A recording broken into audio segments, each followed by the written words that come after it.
বাংলায় এসআইআর এর প্রক্রিয়া চলছে এবং এখনো পর্যন্ত যা তথ্য পাওয়া যাচ্ছে যে 55,45,167 জনের নাম বাদ পড়তে চলেছে। মৃত ভোটার হিসেবে বাদের তালিকায় 23,83,807 জন। নিখোঁজ ভোটার হিসেবে বাদের তালিকায় রয়েছে 10,50,973 জন। স্থানান্তরিত ভোটার হিসেবে এখনো পর্যন্ত 19,35,676 জনের নাম বাদ। ডুপ্লিকেট ভোটার হিসেবে বাদের তালিকায় 1,28,994 জন। কমিশন সূত্রে খবর, কসবা, বেহালা পূর্ব, মেটিয়াবুরুজ ছাড়া ডিজিটাইজেশনে পিছিয়ে কলকাতা দক্ষিণ। শিলিগুড়িতে এখনো পর্যন্ত 98% এনুমারেশন ফর্মের ডিজিটাইজেশন হয়েছে। তাপগ্রাম, ফুলবাড়িতে 97%, বিধাননগরে এখনো পর্যন্ত 98% এনুমারেশন ফর্মের ডিজিটাইজেশন কমপ্লিট হয়েছে বলে সূত্রের খবর। কসবায় 96%, বেহালা পূর্বে 93%, যাদবপুরে 90%, মেটিয়াবুরুজে 94% ডিজিটাইজেশনের প্রক্রিয়া কমপ্লিট হয়েছে। দেশজুড়ে বিঘ্নিত বিমান পরিষেবা। ইন্ডিগোকে শোকজ এবার ডিজিসি এর। কেন এত উড়ান বাতিল? ইন্ডিগোর সিইওর জবাব তলব করা হয়েছে। জবাব না দিলে একতরফা পদক্ষেপেরও হুঁশিয়ারি দিয়েছে ডিজিসিএ।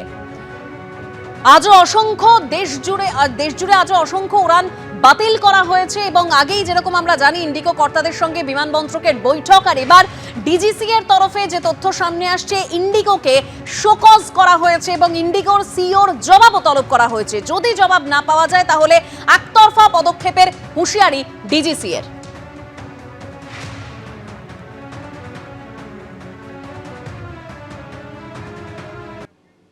তৃণমূল আইএসএফ সংঘাত, ফের উত্তপ্ত পরিস্থিতি ভাঙড়ে। তৃণমূল নেতাদের লক্ষ্য করে গুলি চালানোর অভিযোগ। উত্তপ্ত ভাঙড়ের উত্তর কাশীপুরের কাঁঠালিয়া। কাল তৃণমূল ছাত্র পরিষদের সভার আগে হামলার অভিযোগ সামনে আসে। সভাস্থলে যাওয়ার পথে চড়াও হয় আইএসএফ। অভিযোগ করছে শাসক দল। এলাকায় জমায়েত, পাল্টা জমায়েত আইএসএফ তৃণমূলের। নাটক করছে তৃণমূল, অভিযোগ উড়িয়ে পাল্টা দাবি আইএসএফ এর। মজা দেখবেন না, চলুন চলো ভিতরে চলো। আইএসএফ আশ্রিত দুষ্কৃতী, আমরা তাদের নাম জানি, নাটু থেকে শুরু করে, খুদে থেকে শুরু করে, আলিমুদ্দিন থেকে শুরু করে, কিছু আইএসএফের সালাউদ্দিন থেকে শুরু করে আইএসএফের সমাজবিরোধী যাদের একাধিক থানায় কমপ্লেন করা আছে, তারা আজকে পরিকল্পিতভাবে তারা এখানে দাঁড়িয়েছিল গোষ্ঠীময় কটা লোক নিয়ে এবং মেশিনপত্র, তারা হাতিয়ার নিয়ে ছিল। এমনকি তাদের হাত থেকে বাঁশ, লাঠি, অস্ত্র ছুড়ে আমাদের ওপরে আক্রমণ করে। আমরা তড়িঘড়ি করে বাইকটা জোরে টেনে আমরা একটি জায়গায় অবস্থান করি। আমাদের লক্ষ্য করে ওরা মেশিন, ওখানে লং মেশিন থেকে শুরু করে বিভিন্ন মেশিন তারা ওখানে রেখেছিল এবং এক রাউন্ড গুলিও চালিয়েছিল। আমরা চাই প্রশাসনের কাছে ইমিডিয়েটলি এই আইএসএফ আশ্রিত দুষ্কৃতী অবিলম্বে যেন অ্যারেস্ট করা হয়। ওইসব ওদেরই চালাকি, ওদেরই দোষ, ওরাই করছে, নিজেরাই করে নিজেরাই দোষ দিচ্ছে, ওদের গোষ্ঠীদণ্ড। আপনি দেখেন না, কেউ বলছে 50টা খুনের আসামি, কেউ বলছে ও মেন আসামি, আমি 2 নম্বর আসামি, আমি গেলাম জেলে, ওখানে জেলে গেল না। আপনারা দেখুন, ভাবুন, বাংলার মানুষের জবাব দেবে, ভাঙড়ের মানুষের জবাব দেবে। ভারতের ভোটার তালিকায় আরো বাংলাদেশি নাগরিকের হদিশ মিলল। ধৃত আরো 6 বাংলাদেশের তালিকা সিইও কে পাঠালো ফরেনার্স রিজিওনাল রেজিস্ট্রেশন অফিস এবং এই নামগুলো ভোটার তালিকা থেকে সরানোর সুপারিশও দেওয়া হয়েছে। আর গতকালও আরো 7 জন বাংলাদেশি নাগরিকের হদিশ পাওয়া গিয়েছে। সব মিলিয়ে কি তথ্য, বিস্তারিত জানবো আমাদের প্রতিনিধি রুমা পালের কাছ থেকে। রুমা, প্রত্যেক দিনই কিন্তু এফআরআর থেকে এই ধরনের লিস্ট আসছে, কারণ ইমিগ্রেশনের সময় এই বাংলাদেশি নাগরিকরা ধরা পড়ছেন, কারণ দেখা যাচ্ছে তাদের বাংলাদেশি পাসপোর্ট রয়েছে, কিন্তু যখন যাচাই করা হচ্ছে সেখানে দেখা যাচ্ছে ভোটার লিস্টে তাদের নাম রয়েছে এই রাজ্যের এবং সমস্ত আধার কার্ড থেকে শুরু করে সমস্ত যে নথি সেটা কিন্তু এই রাজ্যে, কিন্তু বাংলাদেশের পাসপোর্ট রয়েছে। ইমিগ্রেশনের সময় কিন্তু তারা ধরা পড়ছেন। সেই ধৃত বাংলাদেশি যারা নাগরিক, সেখানে আজকে যেমন 6 জন এবং কালকেও 7 জন এরকম ছিলেন। এর প্রত্যেকের লিস্টই কিন্তু এসে পৌঁছেছে সিও দপ্তরে এবং ইতিমধ্যেই কিন্তু এদের ভোটার লিস্ট থেকে তাদের নামের যে তালিকা রয়েছে সেটা বাদ দেওয়ার কথা বলা হয়েছে এবং সেক্ষেত্রে সংশ্লিষ্ট জেলাগুলোকে কিন্তু পাঠিয়ে দেওয়া হয়েছে এই লিস্ট, এবং যাতে খতিয়ে দেখার জন্য যাতে এই বাংলাদেশি নাগরিকরা আদৌ কি বাংলাদেশি নাগরিক এবং সেক্ষেত্রে তারা কি করে এখানকার যে ভোটার লিস্টে তারা সামিল হলো, সেক্ষেত্রে যদি প্রমাণ হয়ে যায় যে বাংলাদেশি নাগরিক যেহেতু এফআরআর থেকে এসেছে এবং তারা কিন্তু ধরাই পড়েছেন তাদের নথি নিয়ে, এর খুব স্বাভাবিক কারণেই কিন্তু এদের নাম ভোটার তালিকা থেকে বাদ যাবে। ধন্যবাদ রুমা। অর্থাৎ একদিকে ভারতের ভোটার তালিকায় একের পর এক বাংলাদেশি নাগরিকের হদিশ মিলছে, অন্যদিকে উত্তর চব্বিশ পরগনার মধ্যমগ্রামে আবার খোঁজ মিলছে না প্রায় 150 জন ভোটারের। 150 জন বাংলাদেশি বিজেপি তাদের নাম ভোটার তালিকায় তুলেছে। চাঞ্চল্যকর অভিযোগ করছে তৃণমূল, মিথ্যা অভিযোগ বলে পাল্টা দাবি করছে বিজেপি। ফের সেই উত্তর চব্বিশ পরগনার মধ্যমগ্রাম এসআইআর আবহে যেখানে একটা গোটা এলাকাই খালি হয়ে গিয়েছিল, এবার সেই মধ্যমগ্রামেই উধাও প্রায় 150 জন ভোটার। এসআইআর আবহে এমনই আজব ঘটনা সামনে এলো পশ্চিম খিলকাপুর গ্রাম পঞ্চায়েতের 43 নম্বর বুথে। স্থানীয়দের দাবি অন্তত 150 জন ভোটারের হদিশ মিলছে না।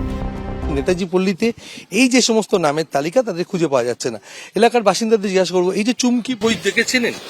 না। অনিতা চক্রবর্তী? না। কতদিন আছেন নেতাজি পল্লীতে?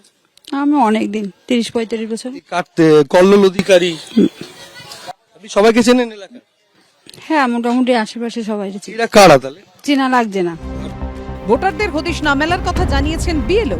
450-55 উপরে বিলি করেছে, 145 থেকে 50টা বিলি করা যায়নি হয়তো। আমি তো ওখানেকার এসেই বাসিন্দা নাই, প্রত্যেককে ভোটার কার্ড দেখেই আমি ফর্ম দিয়েছি, তো আমি ঠিকঠাক সামনে পাইনি বা তারা ভোটার কার্ড নিয়ে আমার সাথে কন্ট্যাক্ট করেনি। এখন সেইগুলো আমার কাছে আছে, তা যদি আসে আমি দিয়ে দেবো। কিন্তু কোথায় গেলেন সেই 150 জন ভোটার? মারাত্মক অভিযোগ তুলেছে তৃণমূল। তাঁদের দাবি যাদের হদিশ মিলছে না তারা বাংলাদেশের নাগরিক, বিজেপি তাঁদের নাম ভোটার তালিকায় তুলে দিয়েছে।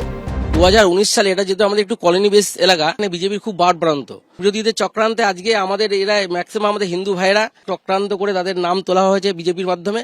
বিজেপিরাই এসব নামগুলো তুলেছে এবং তাদের আত্মস্বজনের মাধ্যমে, কিন্তু আজ পর্যন্ত আমরা তাদের খুঁজে পাইনি। আমরা প্রায় 150 লোককে আমরা খুঁজে পাইনি।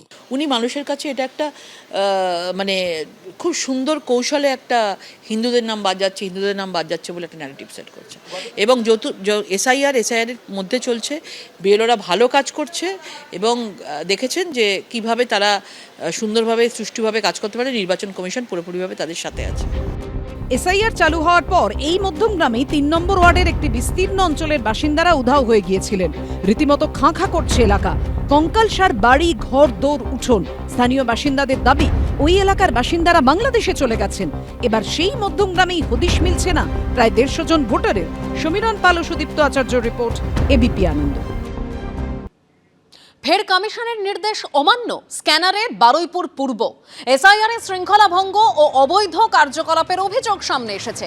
স্ক্যানারে বারুইপুরের একাধিক সরকারি অফিসার এবং ওই সরকারি অফিসার ও কর্মীদের বিরুদ্ধে পদক্ষেপের ভাবনার কথা ভাবা হয়েছে বলেও কমিশন সূত্রে খবর পাওয়া যাচ্ছে। কমিশনের নির্দেশ অমান্য, অবৈধ কার্যকলাপের অভিযোগ সামনে এসেছে। সিইও মনোজ আগরওয়াল ও স্পেশাল রোল অবজারভার সুব্রত গুপ্তর কাছে অভিযোগ জানানো হয়েছে। কি পদক্ষেপ নিয়েছেন বিডিও তা খতিয়ে দেখার নির্দেশ দিয়েছে কমিশন। বারুইপুর পূর্বের 94 নম্বর বুথে একাধিক ফর্মে বিএলও বদলের পরেও আগের বিএলওর সই রয়েছে।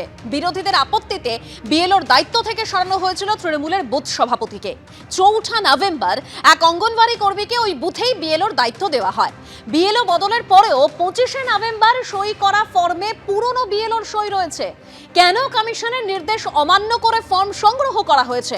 অবজারভারের রিপোর্ট পাওয়ার পর পদক্ষেপের ভাবনা, কমিশন সূত্রে খবর সামনে আসছে। আগেই সাসপেন্ড বারুইপুর পূর্বের ইআরও ও এইআরও। ভোটার লিস্টে গরমিলের অভিযোগে সাসপেন্ড হন ইআরও ও এইআরও।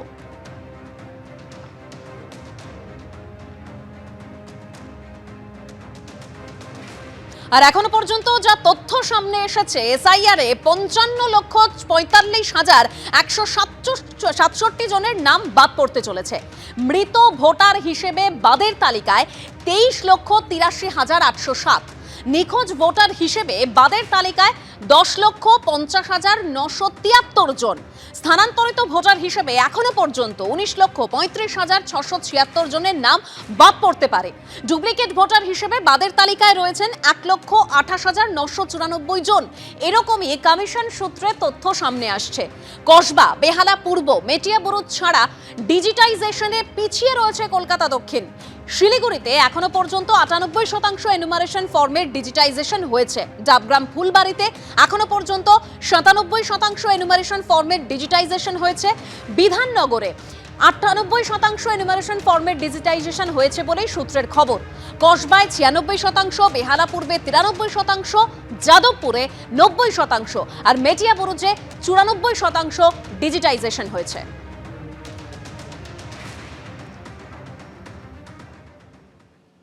এবিপি আনন্দ, এগিয়ে থাকে, এগিয়ে রাখে।